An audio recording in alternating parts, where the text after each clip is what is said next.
Hello YouTube. I have a Geargia deck profile for you guys. I hope you guys enjoy. Start off, I have 3 Machina Fortress. This card is really easy to summon.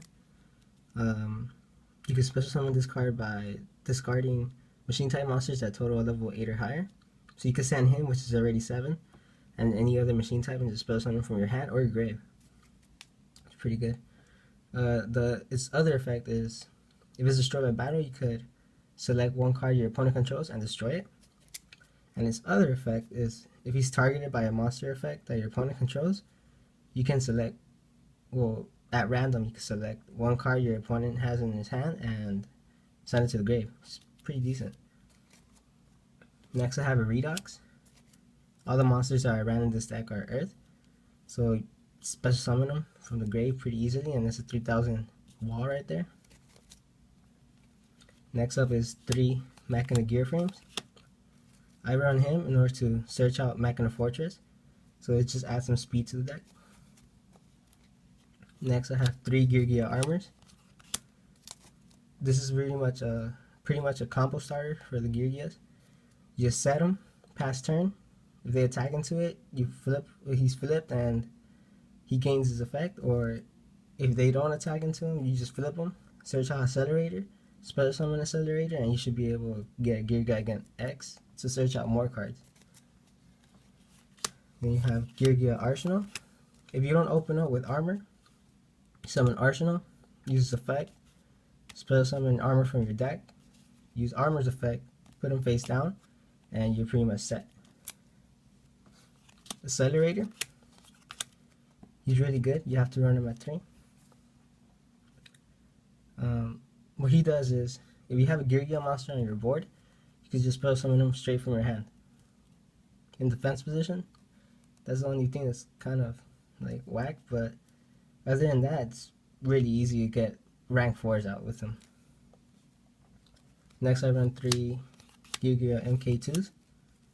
I run 3 of these because his effect is that you can special summon any Geargia monster from your hand or graveyard when he's normal summoned or flip summoned.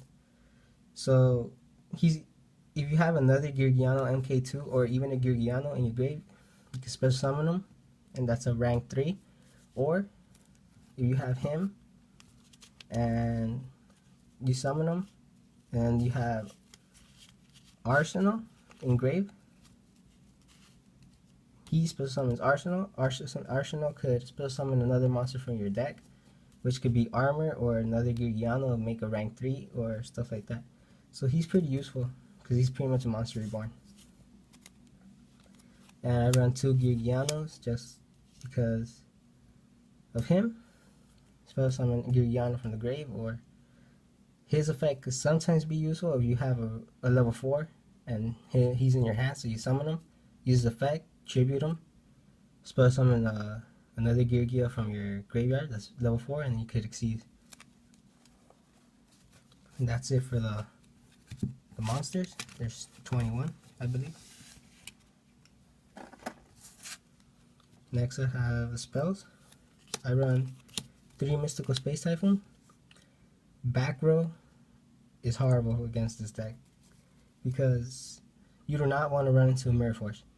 Mirror Force would just stop your OTK and it's pretty much game over. I run 2 double summons. Double summon could be dead at times, but if it does go off, then you're pretty set.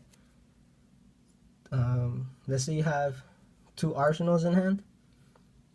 You activate double summon both of them, activate Arsenal's effect, search out for 2 armors from your deck, special summon them, put them face down, and you get 2 searches your next turn because of double summon. Next, I have Dark Hole. Destroy any monsters on the field. Then Sacred Sword of 7 stars. I have 4 level 7 monsters in this deck, so this is pretty useful. It lets me but I banish 1 level 7 monster from my hand, and I get to draw 2 cards. Then removal. Every card in that deck is pretty much a machine, except for Redox, so that's pretty useful. Pot of Duality, in case I have nothing in my hand. that I could pretty much use. Part of that is useful. Search out the next 3 cards in my deck. Book of Moon, staple. And next I have the traps. I use 3 trap stun. I do not want to run into Mirror Force or D prisons or stuff like that, so trap stun is really good card to run. And just in case I run 2 Mirror Forces, you know, I don't want them destroying my monsters, so I'd rather destroy theirs. I run Geargia gear.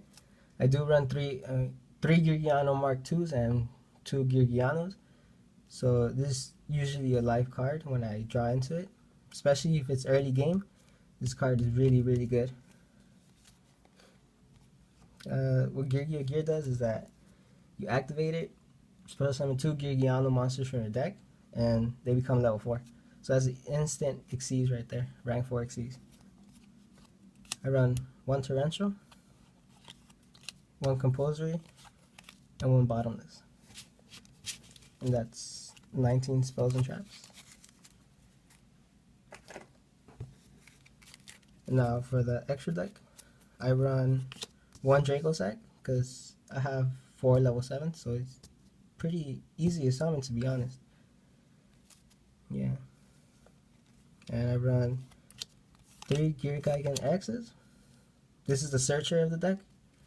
You summon him, detach 1, and you pretty much search any machine type monster that's level 4 or lower from your deck and from your grave. You can also put the ones from your grave into your hand, which is pretty good for recycling accelerators.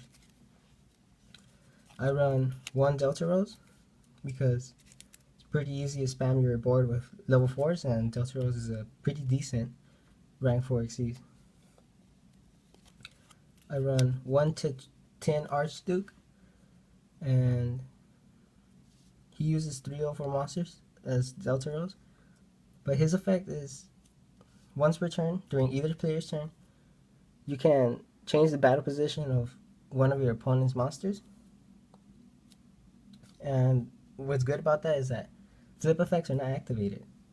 So if your opponent has a monster like, let's say, Raikou face down, and you flip him, Raikou doesn't get his effect. So that's actually pretty decent. I run 1 Exciton, blows up the field.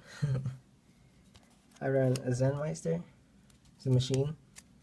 I needed an extra Xyz monster.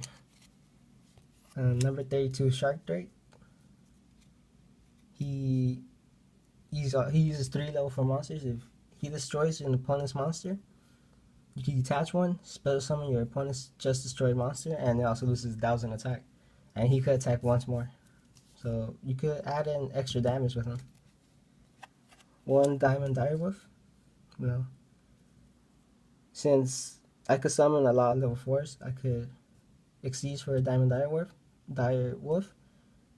Use effect, pop him, and any card that could be bothersome. So that's pretty useful. I run 2 Soul Silver Mountain. He's pretty easy to summon with the Geargianos. And you need 2 level 3 Earth monsters in order to summon this card. And what's good about him is that once per turn, you can detach 1 Xyz material from him and target 1 spell trap your opponent controls, and they cannot activate it as long as this card's on the field. That's pretty useful. And his other effect is, as long as he has an Xyz material, if he is to destroy an opponent's monster, you could target 1 Earth monster in your graveyard and special summon it. So it's pretty useful. Next, I run Ghost Trick Alucard. You use 2 level 3s for him, and his effect is you detach 1, and you could target 1 set card you're on the field that your opponent controls, and pop it. It's pretty good. Next, I run Zenmains. He uses 2 level 3s also, and what's good about him is that if you are probably in like a bad situation and you need to be on the defensive side, you can summon Zenmains. They could attack into him or try to pop him with something. All you have to do is detach. He could protect himself twice, and at the end of the turn, if he's not destroyed after using that effect, he could destroy 1 card on your opponent's side of the field. And the last card I run is number 47, Nightmare Shark. He uses 2 level 3s, and if he is to activate his effect, you attach one, and you could attack with your opponent directly for 2,000. So he could easily make a game for you. So that's why I run number 47. And the side deck, well, that's pretty much up to every player and how they think the meta is. So yeah, I don't really have a side deck to show you guys because that's all personal preference. But my opinion, I would have to say that Light Imprisoning and Shadow Imprisoning are some of the best cards right now for your side deck, especially since Shaddolls and Burning Abyss are some of the best decks out right now. And for Cool Forts, I'll have to say you could go with Spell Shattering Arrow. It's a pretty decent card. Destroy the pendulums that they might have. And then they can't really do much. So yeah. Well, this is my deck profile. Thank you guys for watching. Please comment, like, and subscribe. I'll greatly appreciate any feedback. And well, yeah, stay tuned for more videos.